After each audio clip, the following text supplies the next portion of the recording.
Hi guys, this is art guy Ashish from the artguidetutorial.in, and today I'm going to be showing how I animated this photograph to a video.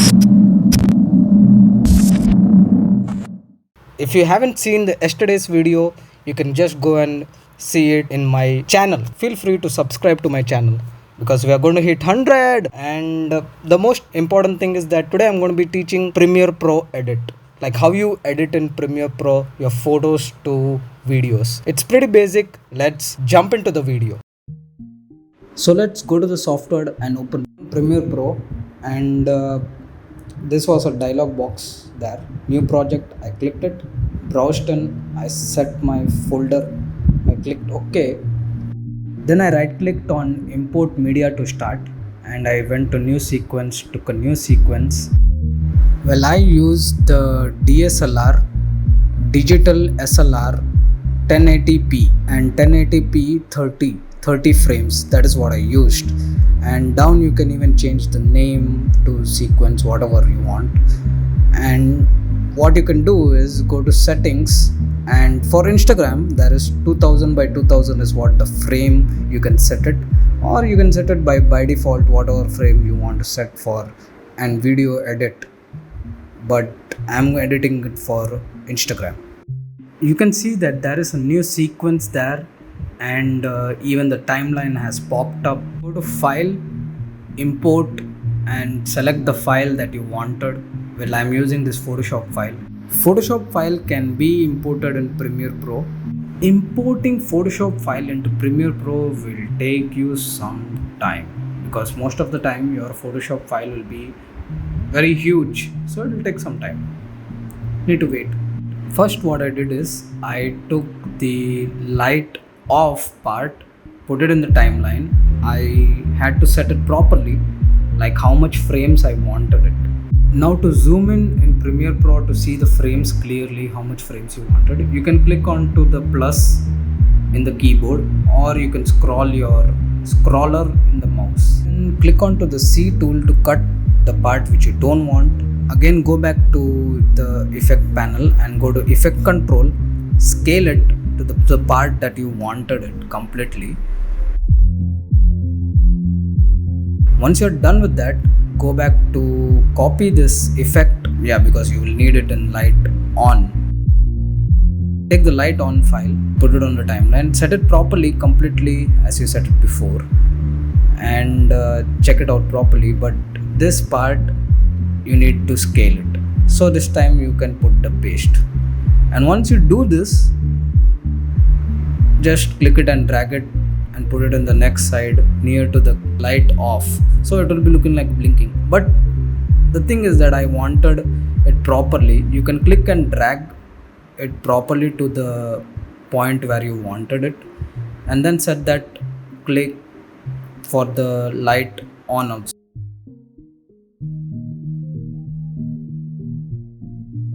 And then you can select the both, copy by pressing Alt and pulling it away to the nearby, and once you play it, it will be like this.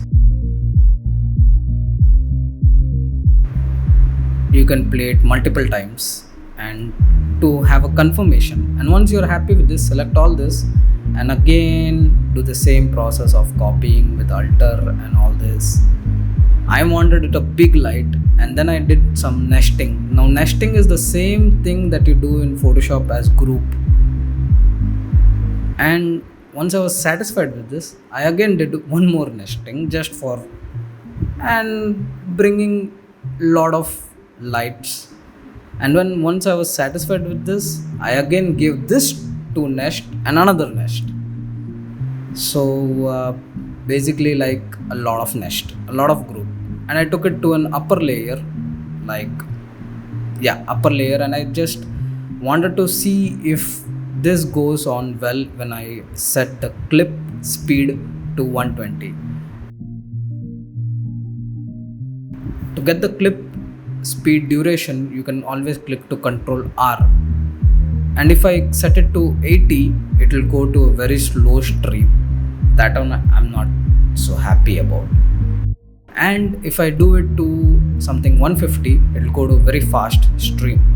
stream of light like blinking, blink, blink, blink, blink, blink, blink, blink, blink, blink, blink, blink, blink, blink, blink, blink, blink. The reason why I was keeping on saying that you should use Photoshop file, it's pretty basic that when you click onto Photoshop and you want to have some changes in the clip in the video, then you no need to do some kind of Premiere Pro edit. You just need to go back to Photoshop file and then change something there, press Ctrl S. It'll automatically save in Photoshop and it'll automatically change in Premiere Pro. That's it. You can see as I have set an example here, like I put a black dot on the Photoshop file and it will effect on the Premiere file also when you press in Photoshop Ctrl S. So as I had imported my own video of the logo, I went to right click on the file and I went to unlink. Now unlink is a thing that will separate your audio from the video, and once this is done, I removed the audio, old audio which was negative, nothing, there was no audio because I edited the logo in After Effects. I again had to go to effect control and set it properly to exactly inside the TV.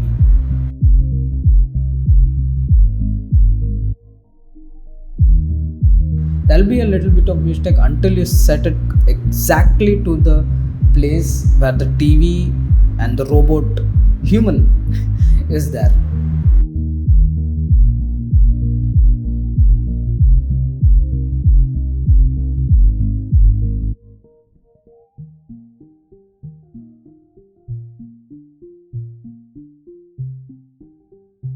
And once I was happy with this, I again went to YouTube just to search some very nice glitch effect sound. So when I found this sound, I was much happy. But like you go to YouTube and then search these sounds, YouTube will put a strike on you when you upload it.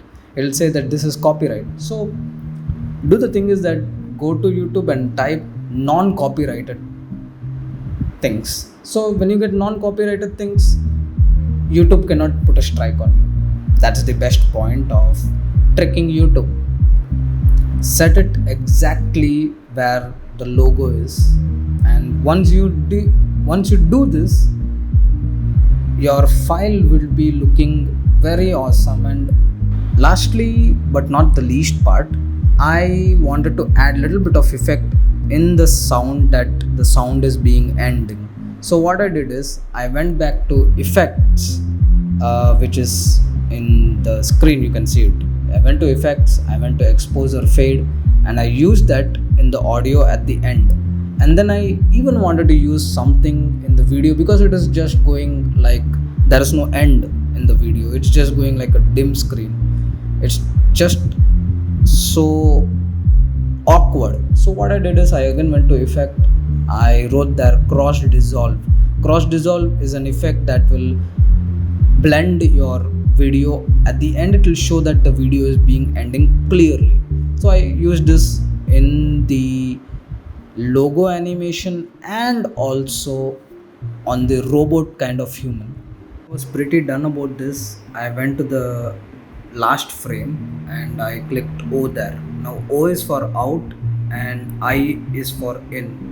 So whenever you finish this project and you want to export it, just do this, that only the clip that you wanted it, select it only that much, click O for the end and click I for the start. Once you have done this, then click on to Ctrl M, or you can go to file export also, but that will be so much like when you know the shortcuts, it's going to be easy for you.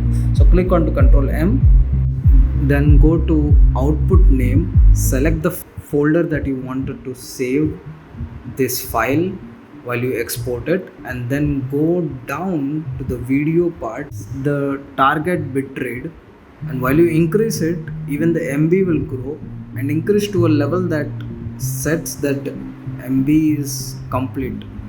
And then you can even see a lot of settings, like you can see in which format I am setting it. I am setting it to H.264. This is the format which I am setting. And there are many other formats. You can set it in whichever format you want. At the end, go down to export and be very glad to export if you are 100% sure that your file is going to be okay when you see the video.